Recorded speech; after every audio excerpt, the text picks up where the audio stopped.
Hey everyone, you guys did a great job with the Library of Congress assignment, and I just wanted to go over some of the resources that you might have missed. I know that half of this class is brand new to our program, so some of the things that I'm going to show you, you probably just don't know what they are yet, which is totally fine. And I just wanted to show you a few things. I was looking because I was hoping in their preservation section that they would have some information on coronavirus, but the more I think about it, the more I realize that since this is a congressional library as well, I was looking at what they do have here, and I can't even imagine with the librarians trying to keep up with the data and resources on coronavirus. I can't imagine if they get a request from a congressperson, keeping up with all of this that comes probably hourly. So this is really an interesting section of resources that I'm sure they are madly trying to keep up with. Anyway, so let's go back to what I wanted to talk about, which was, first of all, if you are a teacher or are going to be a teacher or librarian, don't skip the teachers page. They have classroom materials, professional development, information on using primary sources, which of course a lot of the stuff in these digital collections as well as other collections are primary sources. So you're going right to the source for history, fashion, culture, politics, etc. All sorts of things are in the collections. Also, you can search by Common Core, state content, organizations, by standards. So that's an interesting way that they're breaking it out as well. So I wanted you to be aware of this page. Also, if we go back to more, let's see. One of the big things most of you caught on with some of the interlibrary loan and some of the other things, but I did want to highlight the cataloging and classification as well as the standards, which kind of go with it. So if you haven't taken cataloging class yet, a lot of this will be kind of a foreign language to you, but the Library of Congress itself has its own cataloging and classification system called the Library of Congress, which is used primarily by academic libraries, but also by some public libraries and some other libraries. So they have, whereas Dewey is one of the classification systems, the Library of Congress is another one in and of itself. And in addition to having its own classification, you have the Library of Congress subject headings, which is another piece of this, is what subjects materials are put under. And there's it used to be a set of big books with all of the subject headings that you can find. So I'm sure that you will go through this in cataloging class too. But all of this information is here. This is a great use for you when you are cataloging items, if you need to do that. Now, some of you, like in school libraries, you will be copy cataloging with Follett, and some of your items might even come cataloged already. That's usually a service you can get from a vendor.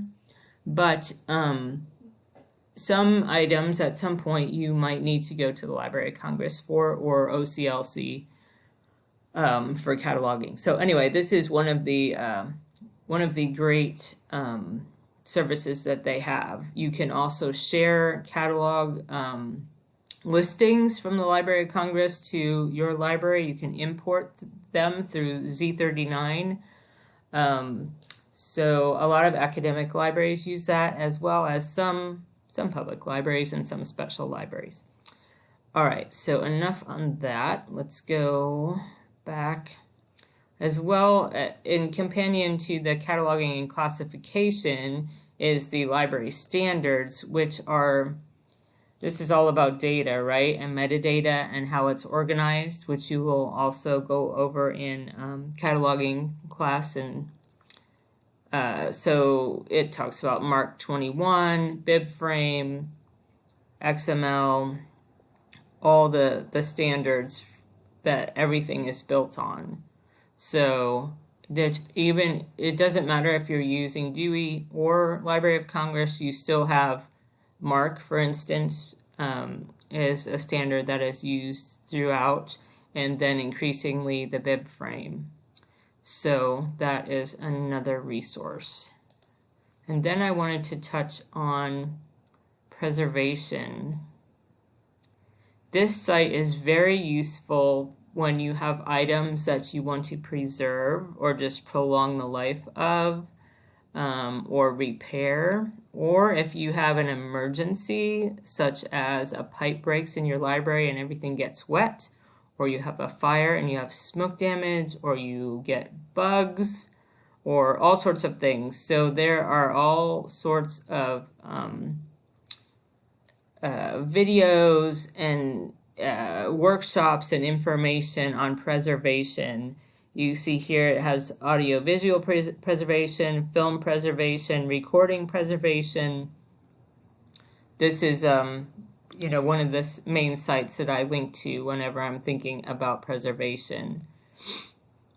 They go into detail about books and paper and photographs and all sorts of things that you can see here. So, and I think that is enough for that. What I was looking for, I wanted to see if in some of that they had information on coronavirus, which they don't, but the Institute of Museum and Library Services does.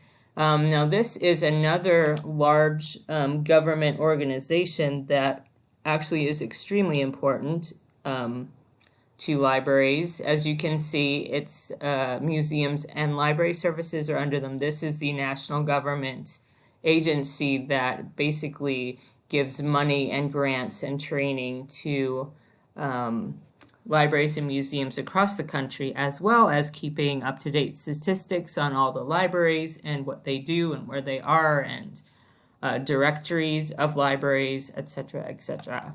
They grants are a big deal. They give out a lot of money in grants for that. But what I wanted to show you was over here, because this came out just recently. This is a study they did together with OCLC and Battelle. I don't know if that's how you say it, but that's how I'm going to say it. Where they did a study on how long COVID lasts on different types of information, on paper and on a DVD and on a paperback and a hardback and a plastic-coated book, etc. And basically it comes down to that after 3 days, it's not detectable on any of those formats. So, and also I had put that, I'm going to segue again over to our Facebook page.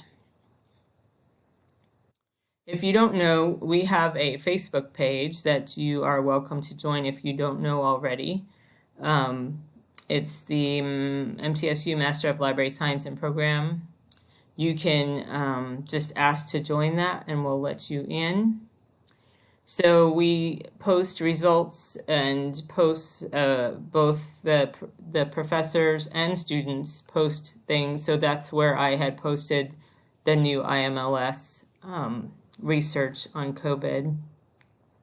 And I had posted about the Library of Congress, and you can see other people have posted other things as well. So feel free to jump on here and add your voice to this as well. And we'll also post program news and announcements. Occasionally we get job postings in here as well, because we have a lot of alumni out there, and some of them hire people now, so that's always a good place for this. We don't have, for the the program, we don't have any other social media going right now officially. We don't have Twitter or Instagram officially. This is what we've got for right now. So if you're not a Facebook user, then we don't have anything else to offer at the moment, but hopefully most of you are.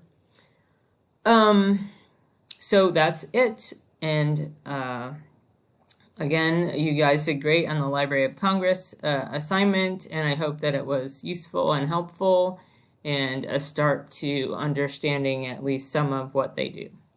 So have a great night.